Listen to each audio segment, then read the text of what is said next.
Vrh obiska papeža Frančiška v Kalabriji je bila sveta maša v navzočnosti več kot 250 tisoč ljudi. V le 9 urah obiska se je papež srečal z različnimi realnostmi tega območja. Začel ga je z najbolj zapostavljenimi zaporniki, ostarelimi, ubogimi in bolnimi.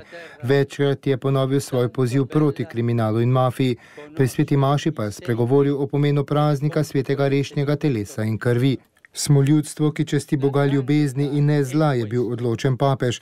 Na današnji praznik pa ga izpovedujemo s pogledom na Gospodovo telo v oltarnem zakramentu. Ko namesto Gospoda častimo denar, se odpre pot v greh, osebno korist in nasilno nadvlado. Če ne častimo Boga, postanemo častilci zla, kakor tisti, ki živijo od zlih dejanj in nasilja. Vaša, tako zelo lepa dežela, pozna znamenja in posledice tega greha.